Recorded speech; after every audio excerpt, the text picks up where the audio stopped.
ओम नमः शिवाय।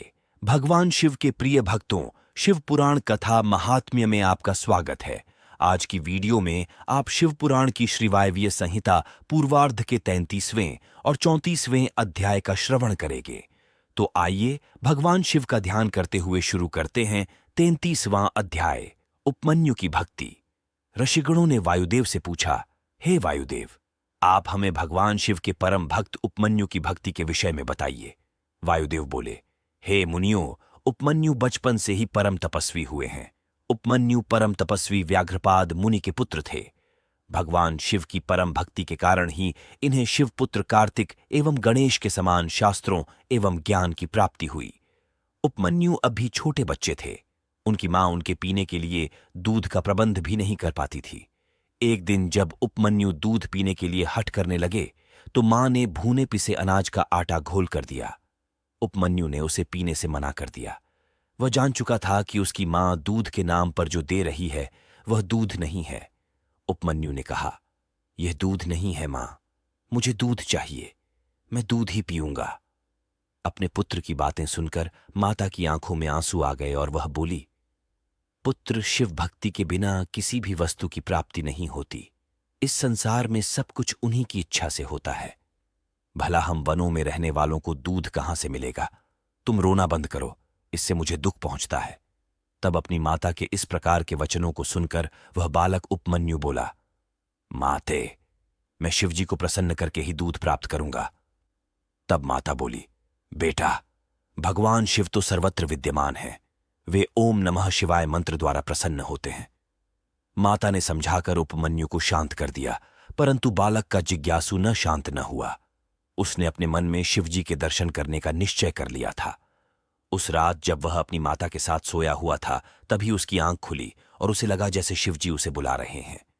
वह रात को ही घर से निकल गया। बालक ओम नमः शिवाय का जाप करता हुआ वनों में चला गया। उसे न तो वन में भटक जाने का भय था, न ही किसी हिंसक पशु द्वारा खा लिए जाने की चिंता थी। उसके मन में तो उस समय सिर्फ और सिर्फ भगवान शिव के साक्षात्कार का ही संकल्प था। चलते चलते ही रास्ते में उसे एक शिवालय दिखाई दिया। बालक उपमन्यु ने शिवालय में प्रवेश किया और ओम नमः शिवाय का जाप करते हुए शिवजी की मूर्ति से लिपट गया। मूर्ति से लिपटकर वह रोता रहा। इस प्रकार 3 दिन बीत गए। बालक बेहोशी में भी मंत्र का जाप करता रहा। एक पिशाच ने उस बालक को बेहोश देखा तो वह अपनी भूख शांत करने के लिए उसे उठा ले गया, परंतु शिव कृपा से एक सांप ने आकर पिशाच को डस लिया।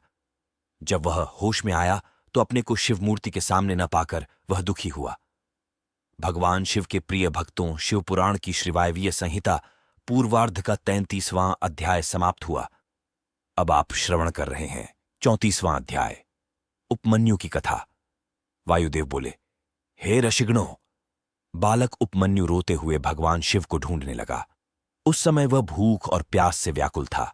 भगवान शिव ने जब दिव्य दृष्टि से देखा कि उनका परम भक्त उपमन्यु उनके दर्शनों के लिए भटक रहा है तो वे तुरंत उठकर जाने लगे। तभी देवी पार्वती जी उन्हें रोककर पूछने लगीं, स्वामी, आप कहां जा रहे हैं? तब शिवजी बोले, देवी, मेरा भक्त उपमन्यु मुझे पुकार रहा है। उसकी मां भी रोती हुई उसे ही ढूंढ रही है। मैं वहीं जा रहा हूं। शिवजी ये बता ही रहे थे कि सब देवता वहां आ पहुंचे। उन्होंने भगवान शिव पार्वती को प्रणाम किया और उनसे संसार में अमंगलकारक दुर्भिक्ष का कारण पूछा। तब शिवजी ने उन्हें बताया कि उपमन्यु की तपस्या पूरी हो चुकी है और मैं उसे ही वर देने जा रहा हूं। तुम लोग अपने अपने स्थान को जाओ।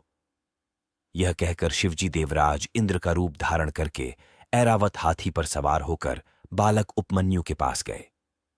उपमन्यु ने हाथ जोड़कर देवेंद्र को प्रणाम किया। तब इंद्र के रूप में शिवजी बोले, बालक, हम तुम्हारे तप से प्रसन्न हैं। मांगो, क्या मांगना चाहते हो? उपमन्यु बोला, हे देवेंद्र, आप मुझे भगवान शिव में भक्ति और श्रद्धा प्रदान कीजिए। यह सुनकर इंद्ररूपी शिव जानबूझकर अपनी निंदा करने लगे। यह सुनकर बालक उपमन्यु को क्रोध आ गया और उसने उन्हें उसी वक्त वहां से चले जाने के लिए कहा। उपमन्यु की शिव भक्ति से प्रसन्न होकर शिवजी ने उसे साक्षात दर्शन दिए। शिवजी को सामने पाकर उपमन्यु उनके चरणों में गिर पड़ा और उनकी स्तुति करने लगा।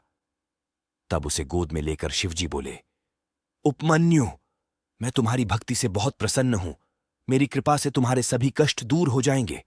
तुम्हारा परिवार धनी हो जाएगा तथा तुम्हें दूध, घी और शहद आदि वस्तुओं की कोई कमी नहीं रहेगी। फिर शिव पार्वती ने उपमन्यु को अविनाशी ब्रह्म विद्या, रद्द सिद्धि प्रदान की और उन्हें पाशुपत व्रत का तत्व ज्ञान दिया और सदा यौवन संपन्न रहने का आशीर्वाद प्रदान किया। भगवान शिव के आशीर्वादों को पाकर उपमन्यु कृतार्थ हो गया और बोला, हे देवाधिदेव महादेव, कल्याणकारी सर्वेश्वर, आप मुझे अपनी भक्ति का वर प्रदान करें। मेरी प्रीति आप में सदा बनी रहे। मैं संसार में आपकी भक्ति का ही प्रचार प्रसार करूं। शिवजी ने प्रसन्न होकर कहा, बालक जैसा तुम चाहोगे वैसा ही होगा। तुम्हारी सभी कामनाएं पूर्ण होंगी।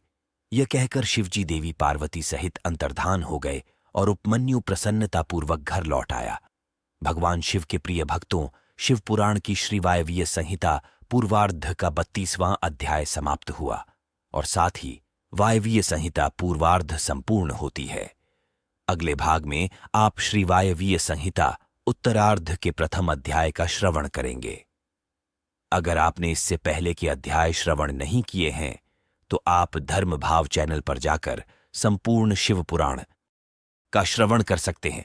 वीडियो पसंद आई हो तो वीडियो लाइक जरूर करें और अगर आपने चैनल को सब्सक्राइब नहीं किया हो तो चैनल को सब्सक्राइब कर बेल आइकन दबाना ना भूलें ताकि आने वाली वीडियो सबसे पहले आपको मिल सके। हर हर महादेव।